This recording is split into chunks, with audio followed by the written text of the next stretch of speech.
Сәлеметсіздер ме, ардақты көрермен, арнамызға қош келдіңіздер. Бүгінгі әңгімеміз әке мейірімін аңсап өткен бір баланың жүрекке жететін тағдыры, әкемнің көлеңкесі атты оқиғамызды соңына дейін тыңдаңыз. Ермек пен Айгүлдің шағын ғана бірақ берекелі отбасы бар еді.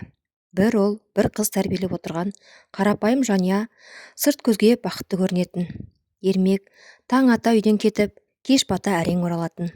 Кейде 2-3 күн бойы іс сапарда жүретін. Ұлы өсіп, күн сайын терезеден әкесін күтетін. Мектептен келген сайын, анашым, әкем бүгін ерте келе ме деп сұрайтын. Айгүл жымиып, жұмысын бітірсе келеді, балам дейтін. Бірақ кешкі ас үстінде әкесінің орны тағы бос қалатын. Бір күні мектепте мұғалім, ең жақсы көретін адамың туралы шығарма жазыңдар, деді. Балалар әкелерімен өткізген қызықты күндерін жазды. Бірі балық аулағанын, бірі футбол ойнағанын айтып мақтанды. Ал Русланның қолындағы қаламы жүрмей қалды. Ол параққа ұзақ қарап отырып, менің әкем бар, бірақ ол маған көлеңке сияқты. Таңертең кетеді, кешке келеді. Кейде мүлде көрмеймін. Мен әкемнің иісін емес, тек жұмыс киімін ғана танимын. Әкем тірі, бірақ мен оны қатты сағынамын, деп жазды. Мұғалімнің де көзіне жас келді. Сол кеште Руслан анасына, анашым, әкем мені жақсы көре ме деп. Әрине жақсы көреді деді. Онда неге менімен сөйлеспеді? Басқа балалардың әкелері бірге жүреді ғой. Менің әкем болса көлеңке сияқты. Айгүл жауап бере алмады. Сол сәтте есік ашылып, Ермек кірді. Руслан қуанып жүгіре бергенде Ермек, балам шаршап тұрмын, ертең сөйлесерміз деп бөлмесіне кіріп кетті. Руслан үнсіз терезе алдына барып отырды. Түнде ол ақырын ғана, әке, мен сізбен бір-ақ күн бірге өткізгім келеді деп сыбырлады. Бірнеше жылдан кейін дәл осы сөз оның бүкіл өмірін өзгертетін ол кезде ешкім білмеген еді. Руслан өскен сайын әкесіне деген сағынышы да арта түсті. Ермек жаман әке емес еді. Бар тапқанын отбасына жұмсайтын, балалары ештеңеден тарықпасын деп, таңнан кешке дейін еңбек ететін, бірақ ол бір нәрсені байқамады. Балаларына ақша емес, өз уақыты керек екенін түсінбеді. Бір кеште Руслан әкесінің бөлмесіне кірді. Әке, демалыс күні екеуміз футбол ойнайықшы. Ермек құжаттарын жинап жатып, балам, осы жолы болмайды, келесі демалыста міндетті түрде барамыз, жарай ма? Руслан үндемей басын изеді. Бірақ ол келесі демалыс ешқашан келмейтін әлі білмейтін. Мектепте әкелер мен балалар арасында спорттық жарыс ұйымдастырылды. Барлық оқушылар әкесімен келді. Руслан ғана анасы Айгүлмен келді. Жарыс басталғанда балалар әкелерін құшақтап мәз болды. Руслан үнсіз ғана оларды сырттай бақылап тұрды. Қасындағы досы, Руслан, сенің әкең қайда? Жұмыста. Ол үнемі жұмыста жүреді ғой? Руслан ештеңе демеді. Тамағына өксік тығылды. Сол күні үйге келген соң ол әкесінің суретін алып ұзақ қарап отырды. Әке, сіз мені жақсы көретініңізді білемін, бірақ мен сізбен сөйлескім келеді. Бір ретте болса мені мектептен өзіңіз алып кеттіңізші, деді. Айгүл бұл сөздерді есік сыртынан естіп, көз жасына ерік берді. Ал Ермек сол сәтте тағы да жол үстінде келе жатқан еді. Телефонына ұлы бірнеше рет хабарласқанын көрді. Бірақ үйге барғанда сөйлесермін деп ойлады. Өкінішке қарай, сол кейін деген сөз олардың өмірінде тым көп қайталана берді. Ал Руслан болса, әкесінің жанында болмаған уақыттың орнын көшедегі достарымен толтыра бастады. Руслан кішкентайынан әкесінің өзіне емес, қарындасы Сабинаға көбірек көңіл бөлетінін сезіп өсті. Ермек жұмыстан келе сала, Сабинам қайда? Әкесінің ерке қызы не істеп жүр деп алдымен қызын құшағына алатын. Сабина мәз болып әкесінің мойнына асылатын. Ал Руслан болса, есік алдында үнсіз тұратын. Ол да әкесінің құшағына кіргісі келетін. Бірақ Ермек оған тек, сабағың қалай, ер азамат жыламайды, мықты бол деп қысқа ғана сөйлейтін. Руслан ішінен, мен де сіздің балаңызбын ғой, әке, деп күбірлейтін. Бір күні Айгүл күйеуіне, Ермек, Руслан да сенің бір ауыз жылы сөзіңді күтіп жүр. Сабина ғана емес, ұлыңа да көңіл бөлші, деді. Ермек күрсініп, ұлды еркелетсең әлсіз боп өседі. Ертең өмірдің қиындығына шыдай алмай қалады. Мен оны өмірге шынықтырып жүрмін деп жауап берді. Бірақ ол қаталдық пен суықтықтың арасында үлкен айырмашылық бар екенін түсінбеді. Сол күннен бастап Руслан әкесінен жылулық іздеуді қойып, оны сыртта іздей бастады. Міне, дәл осы ізденіс оны кейін жаман достардың ортасына алып бара жатқан еді. Жылдар өте берді, Руслан да есейді, бірақ оның жүрегіндегі бір бос орын ешқашан толмады. Әкесі әлі де таңнан кешке дейін жұмыста, үйге келсе қызы Сабинаның сабағын сұрап, еркелетіп бірге шай ішетін.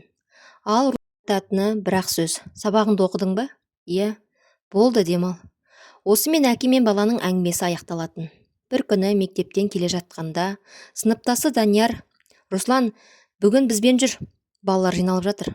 Руслан алғашында келіскен жоқ. Үйге қайтайын. Үйге барып не істейсің? Әкең бәрібір жоқ қой. Осы сөз Русланның жүрегіне қадалған пышақтай болды. Ол үндемей Даниярдың соңынан ерді. Сол күннен бастап Руслан бос уақытын аулада өткізетін болды. Алғашында олар футбол ойнады, күліп ойнады, кейін үлкендеу балалардың ортасына араласа бастады. Айгүл баласының өзгергенін байқады. Балам, кешікпей келші. Сен араласып жүрген балалардың бәрі бірдей жақсы емес. Апа, олар жаман емес. Ең болмаса мені тыңдайды. Айгүлдің жүрегі шым ете қалды. Сол түні ол Ермекке: Русланға уақыт бөлші. Бала бізден алыстап барады. Ермек ауыр күрсінді. Қазір еңбек етпесем, ертең балаларымның болашағы не болады? Оларға ақша емес, әкесі керек. Ермек үндемеді. Ол да тағы да таң ата жұмысқа кетіп қалды. Ал дәл сол күні Русланның өмірін түбегейлі өзгертетін таныстық басталатын ешкім сезген жоқ. Келесі күннен бастап Руслан ауладағы үлкен балалармен жиі араласа бастады. Олардың ішінде бәрі сыйлайтын Нұржан деген жігіт бар еді. Өзінен кішілерге үнемі: біз бір-бірімізді тастамаймыз, нағыз дос, қиындықта бөлінеді, деп айтатын. Әкесінің жанында естімеген жылы сөздерді Руслан солардың арасынан тапқандай болды. Үйге келсе әкесі жұмыста, таңертең оянса әкесі кетіп қалған. Бір күні Руслан анасынан: әке менімен неге сөйлеспейді? Мен бір жерден қателестім бе деп сұрады. Айгүл көз жасын жасырып: жоқ балам, әкең сені жақсы көреді, тек көрсете алмайды. Егер жақсы көрсе, неге бір ретте болса да балам деп құшақтамайды? Бұл сұраққа Айгүл де жауап таба алмады. Бір күні Нұржан Русланға: ертең бізбен бірге жүрсең, бір шаруа бар. Қандай шаруа? Ештеңе емес, бір жігіт қарызын қайтармай жүр, сөйлесіп келеміз. Русланның көңілі алаң болды.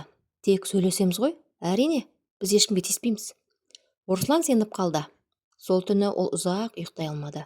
Ішінен: осындай кезде әкем қасымда болса, ақыл сұрар едім, мүмкін бармас па едім, деп ойланды. Бірақ бұл ойын айтатын адамы болмады. Ертеңде Руслан достарының соңынан үнсіз еріп кетті. Ал олардың бара жатқан жері Русланның бүкіл тағдырын өзгертетін орын екенін ол әлі білмейтін. Кешкісін Руслан Нұржанмен тағы 3 жігітке еріп, қала шетіндегі ескі қойманың жанына келді.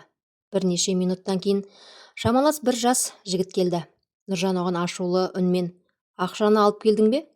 Әлгі жігіт басын шайқады. Тағы бір апта уақыт беріңдерші, анам ауырып жатыр. Нұржан тыңдағысы келмеді. Біз саған қанша рет мүмкіндік бердік? Екеуінің арасында сөзге келу басталды. Руслан мазасызданып: Нұржан, кеттік, ақшасын кейін берер. Бірақ ешкім оны тыңдамады. Кенет біреуі әлгі жігітті итеріп жіберді. Ол қайта тұрып қарсылық көрсетті. Бір сәтте жанжал төбелеске айналды. Руслан шошып кетті. Тоқтаңдар, болды, деп айқайлады. Бірақ ашуға булыққан жігіттер ешкімді тыңдамады. Әлгі жігіт жерге құлап түсті. Қозғалмай жатты. Бәрінің өңі қашып кетті. Қашыңдар, деп айқайлады біреу. Бірақ Руслан қаша алмады. Ол қалтырап жерде жатқан жігітке қарап тұрып қалды. Сол сәтте оның ойына әкесі түсті. Әкем қасымда болғанда, мүмкін мен бүгін бұл жерде жүрмес пе едім? Бірнеше минуттан кейін алыстан полиция көлігінің дауысы естілді. Руслан алғаш рет өмірінде өз өмірінің бір сәтте тас талқаны болғанын сезінді. Бұл оқиға оның ғана емес, бүкіл отбасының тағдырын өзгертетін еді. Полиция келгенмен ешкім қашып үлгермеді. Руслан мен қасындағы жігіттердің бәрі бөлімшеге жеткізілді. Гүлге түн ортасында телефон соғылды. Сіздің ұлыңыз Руслан полиция бөлімінде, тез келіңіз. Айгүлдің қолындағы телефон түсіп кете жаздады. Не болды? Русланға не болды? Жауап қысқа ғана болды. Төбелеске қатысқан. Айгүл жылап бөлімшеге жетті. Терезенің ар жағында басын төмен салған Русланды көргенде жүрегі қарс айырылды. Балам, бұл не істегенің? Руслан көз жасын тыя алмай, анашым, мен ешкімді ұрған жоқпын. Мен оларды тоқтатқым келді, бірақ кеш қалдым. Сол кезде Ермек те келді. Ол өмірінде алғаш рет ұлын темір тордың ар жағында көрді. Әке, мен баламен үнсіз бір-біріне қарады. Руслан әкесіне келіп, өзін құшақтайтынын, қорықпа балам, мен қасыңдамын дейтінін күтті. Бірақ Ермек ауыр күрсініп, осындай күнді көрсеткенің бе, деді. Үнсіз сыртқа шығып кетті. Бұл сөз Русланның жүрегінде бұрынғыдан да ауыр батты. Ол әкесінің соңынан қарап тұрып, әке, маған ұрыспаңызшы, бір рет қана балам деп айтыңызшы, деп іштей жылады. Бірақ Ермек сол сөзді естімеді. Тергеу бірнеше айға созылды. Сот күні келгенде зал іші тым-тырыс болды. Судья барлық дәлелдерді тыңдап болған соң үкімді жариялады. Руслан мен оның досы 3 жылға бас бостандығынан айырылды. Сол сәтте Айгүл есінен танып құлап түсті. Ал Ермек алғаш рет көз жасын ешкімнен жасыра алмады. Сот үкімі шыққаннан кейін Ермек бұрынғы Ермек емес еді. Үнемі жұмыстан қолы босамайтын адам еді. Үнсіз қалатын болды. Таңертең жұмысқа барғанмен ойы түрмедегі ұлында жүретін. Үйге келсе, Русланның бос бөлмесіндегі есігін ашып ұзақ қарап тұратын. Үстелдің үстінде ұлының мектеп дәптерлері, футбол добы, кішкентай кезіндегі суреттері сол күйі жатқан еді. Бір күні Айгүл шкафты жинап жүріп, Русланның ескі дәптерін тауып алды. Ішінде шағын ғана шығарма бар екен. Ермек дауыстап оқи бастады. Менің әкем бар, бірақ ол маған көлеңке сияқты. Ол біз үшін көп еңбек етеді, оны білемін. Бірақ мен әкемнің жанында бір күн өткізгім келеді. Бір рет болса да, балам, сені жақсы көремін деген сөзін естігім келеді. Ермектің қолындағы дәптер дірілдеп кетті. Ол орындыққа отырып, басын ұстап ұзақ жылады. Балам, мен бәрін сендер үшін істедім ғой, бірақ ең керегін бере алмаппын деп өкінішпен. Сол күннен бастап Ермек түрмеге ай сайын барып тұрды. Темір тордың ар жағында отырған Русланды көрген сайын кешір мені балам дегісі келетін. Бірақ набысым жібермейтін. Ол тек өзіңді жақсы ұста деп қана айтатын. Руслан да әкесіне, әке, мен сізді сағындым дегісі келетін. Бірақ ол да айта алмады. Екеуінің арасындағы ең маңызды сөздер айтылмай қала берді. Уақыт өте берді. Бір күні Ермек жұмыстан келе жатып, кеудесін ұстап, өзін жайсыз сезінді. Дәрігерлер оны ауруханаға жеткізді. Айгүлдің жүрегі бір жамандықты сезді. Ал Руслан бұл күзде түрмеде отырып, әкесінің өмірі үшін арпалысып жатқан әлі білмейтін еді. Ермек ауруханаға түскеннен кейін жағдайы күннен күнге нашарлай берді. Дәрігерлер қолдан келгенін бәрін жасады. Бірақ көп жылғы ауыр еңбек, ішке жиналған қайғы мен өкініш оның жүрегіне салмақ түсірген еді. Айгүл күн сайын ауруханадан шықпай жүрді. Бір күні Ермек әлсіз дауыспен: Айгүл, Русланға айт, мен оны ешқашан жек көрген емеспін. Мен оны нағыз азамат болсын деп қатал ұстадым, бірақ әкелік мейірімді көрсете алмадым. Көзінен жас сырғып кетті. Егер бір күні бостандыққа шықса, әкең сені қатты жақсы көрді деп айтты. Бұл оның соңғы сөзі болды. Сол күні Ермек өмірден өтті. 3 жыл өте шықты. Руслан жазасын өтеп бостандыққа шықты. Қақпаның алдында анасы Айгүл мен қарындасы Сабина күтіп тұр екен. Руслан жан-жағына қарап, әке қайда деп сұрады. Айгүлдің көзінен жас парлап кетті. Ол үндемей ғана басын төмен түсірді. Руслан бәрін түсінді. Тізерлеп отыра кетті. Жоқ, бұл мүмкін емес. Менің әкемнен кешірім сұрап үлгермедім. Айгүл ұлын құшақтап, әкең сені соңғы деміне дейін күтті балам. Сені қатты жақсы көретін. Сол күні ол зиратқа барды. Руслан әкесінің қабірінің алдында отырып ұзақ үнсіз қалды. Сосын қабірдің топырағын сипап, әке, мен сізді өмір бойы түсінбей келіппін. Сіз біз үшін еңбек етіпсіз, ал мен бір ауыз жылы сөзіңізді аңсаппын. Бірақ оны енді ешқашан ести алмаймын. Мен сізді кешірдім. Сіз де мені кешіріңіз деп Жел баяу ғана есіп тұрды. Руслан басын көтеріп көк аспанға қарады. Менің өмірімде әкем бар еді, бірақ мен оның жанында жүргенде тек көлеңкесін ғана көрдім. Әкемнен айырылған күні ғана сол көлеңкенің өзіме сая болғанын түсіндім.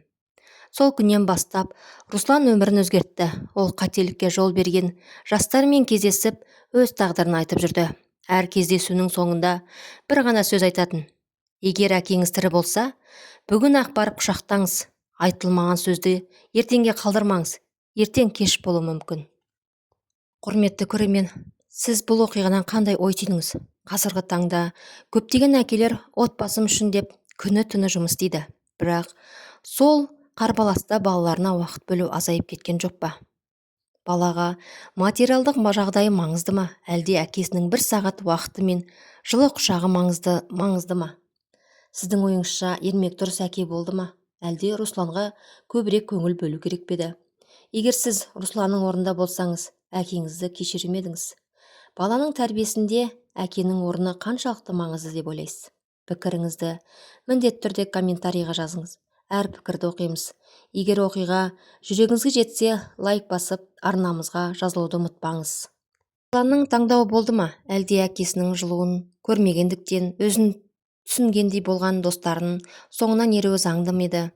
Егер Ермек ұлына көбірек уақыт бөліп, әкелік мейірімін көрсеткенде, Русланның тағдыры басқаша болар ма еді? Сіз кінәні кімнен көресіз? Русланнан ба, достарынан ба, әлде жұмыстан қолы босамайтын, уақытты бөле алмаған әкесінен бе? Пікірді міндетті түрде комментарийға жазыңыз. Пікіріңізді оқимыз. Осындай тағылымды әңгімелерді жіберіп алмау үшін арнамызға жазылып, лайк басуды ұмытпаңыз. Келесі кездескенше аман сау болыңыздар.